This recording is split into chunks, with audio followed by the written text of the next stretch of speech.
Good morning बच्चों।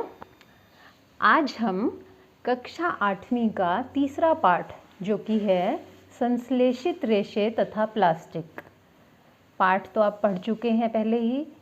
अब हम इसका उड़ान कार्य पुस्तिका में इसको करेंगे जिससे कि हमारी लेसन का रिवीजन हो जाए। इसमें हमने संश्लेषित रेशों के बारे में पढ़ा था। तो हमारा पहला जो कार्यपत्रक है उड़ान कार्य पुस्तिका का वो इसी से संबंधित है।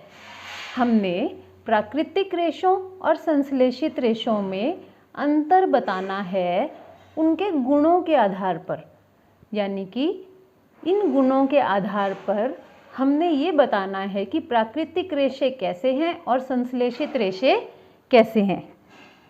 इससे पहले कि हम इसे शुरू करें, मैं आपको थोड़ा सा फिर से बता देती हूँ कि प्राकृतिक रेशे और संश्लेषित रेशों में क्या अंतर होता है या ये क्या होते हैं। प्राकृतिक रेशे जैसा कि नाम से ही आपको पता चल रहा है कि जो चीज़ें हमें प्रकृति द्वारा उपलब्ध कराई जाती हैं, तो प्रकृति द्वारा उपलब्ध कराई जा रही हैं। तो ये दो प्रकार के रेशे होते हैं। एक होते हैं पादप रेशे और दूसरे होते हैं जंतु रेशे। दोनों ही क्योंकि प्रकृति से हमें मिल रहे हैं। अब पादप रेशों के अगर हम उदाहरण की बात करें तो इसके मुख्य उदाहरण हो जाते हैं कपास तथा पटसन। पटसन को हम जूट भी कहते हैं। इसी प्रकार अगर जंतु रेशों की बात करें तो इन्हें जांतव रेशे भी कहते हैं। कभी कभी आपको पेपर में जांतव रेशे मिलेगा शब्द, तो आपने कंफ्यूज नहीं होना, वो जंतु रेशे ही हैं। तो जंतु रेशे कौन कौन से हैं इसके अगर हम उदाहरण की बात करें तो ऊन, जो कि आपको भेड़ बकरी इन जीवों से मिलती है, और दूसरे हैं रेशम, जो हमें रेशम कीट से प्राप्त होता है। आप इसको नोट कर लें एक बार कि प्राकृतिक रेशे दो प्रकार के होते हैं और फिर उनके उदाहरण भी, क्योंकि कभी कभी पेपर में सीधे यही प्रश्न पूछ लिया जाता है कि प्राकृतिक रेशों के उदाहरण बताओ या सिर्फ पादप रेशों के उदाहरण बताओ। तो आप अगर इसे नोट कर लेंगे तो आपके लिए आसान हो जाएगा। इसके बाद हम देखते हैं कि संश्लेषित रेशे जो हैं वो कौन से हैं। संश्लेषित रेशे जो हैं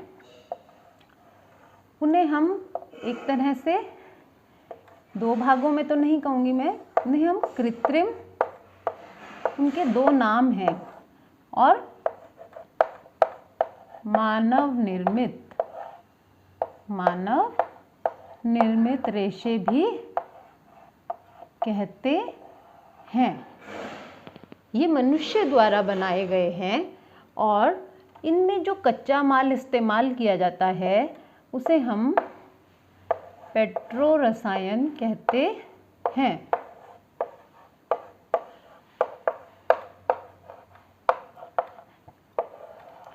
इसके कुछ उदाहरण नाम आपने सुन भी रखे होंगे, जैसे नायलॉन,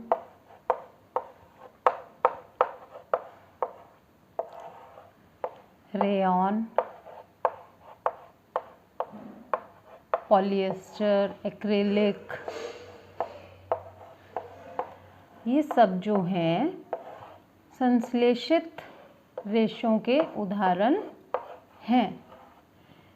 संश्लेषित रेशे जो हैं वो काफ़ी मजबूत होते हैं प्राकृतिक रेशों के मुकाबले, और उनको बहुत अधिक मात्रा में बनाया जा सकता है, यानी उत्पन्न किया जा सकता है। फैक्ट्रियों में इनको बहुत अधिक मात्रा में बनाया जा सकता है। आप इसे भी नोट कर लें प्लीज़। अब हम अपनी कार्यपुस्तिका पर आ जाते हैं कि कार्यपुस्तिका का प्रश्न जो है पहले कार्यपत्रक का वो क्या है। वो प्रश्न जो है हमारा, यहाँ पर आपको कुछ गुणों बता रखे हैं और इस तरह का कुछ कॉलम बना हुआ है आपकी कार्य पुस्तिका में। तो सबसे पहला पॉइंट है, सबसे पहला जो गुण है वो है स्रोत। अब प्राकृतिक रेशों के जो स्रोत हैं वो मैंने आपको बता ही दिए क्या क्या हैं, पादप और जंतु। और संश्लेषित रेशों के स्रोत, पेट्रो रसायन तो है ही इसका स्रोत, और अन्य भी कई रासायनिक पदार्थों से ये प्राप्त हमें होते हैं।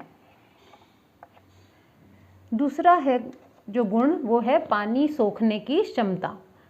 तो प्राकृतिक रेशे जो होते हैं इनकी पानी सोखने की क्षमता अधिक होती है, इसलिए हम गर्मियों में सूती वस्त्र पहनना पसंद करते हैं क्योंकि वो पसीने को सोख लेते हैं। जबकि संश्लेषित रेशे जो हैं इनकी पानी सोखने की क्षमता कम होती है। तीसरा पॉइंट जो है हमारा वो है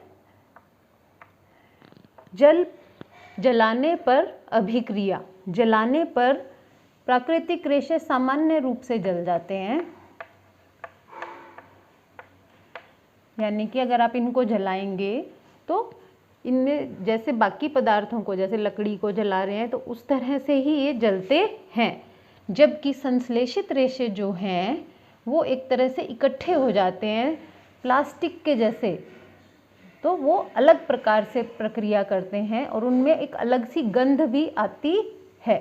कैसे? वो सिकुड़ जाते हैं, जलने पर सिकुड़ने लगते हैं और उनमें से एक गंध भी आती है। अगला पॉइंट है हमारा चौथा, मजबूती। अब प्राकृतिक रेशे जो हैं संश्लेषित रेशों से अगर हम उनका मुकाबला करें तो वो कम मजबूत होते हैं और संश्लेषित रेशे जो होते हैं वो अधिक मजबूत होते हैं। पांचवा पॉइंट है हमारा सिलवट पड़ना। जैसे अगर प्राकृतिक रेशे हैं, सूती कपड़ा है, तो उनमें सिलवट जो है वो अधिक पड़ते हैं। उनको अगर आप इकट्ठा करोगे तो वो जल्दी से ऐसे सिलवटें पड़ जाएंगी उसमें, और संश्लेषित रेशों में सिलवटें जो हैं वो कम या ना के बराबर ही होती हैं।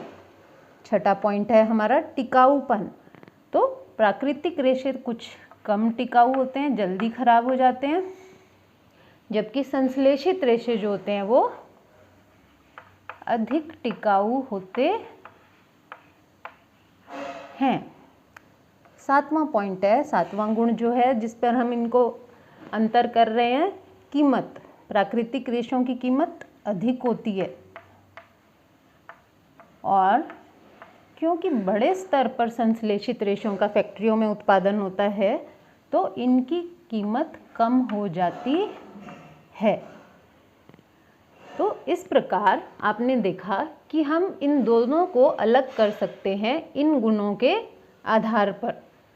तो मुझे उम्मीद है कि आप सब बच्चे ये अपनी कॉपी में ज़रूर करेंगे और सरकार द्वारा जो ये उड़ान कार्य पुस्तिका आपको प्रदान की गई है इसका पूरा लाभ उठाएंगे। अपनी पढ़ाई करते रहिए, छुट्टियां हैं लेकिन फिर भी हमें पढ़ना है, थोड़ा समय पढ़ाई को भी देना है, तो आप सब ये काम करें। Thank you.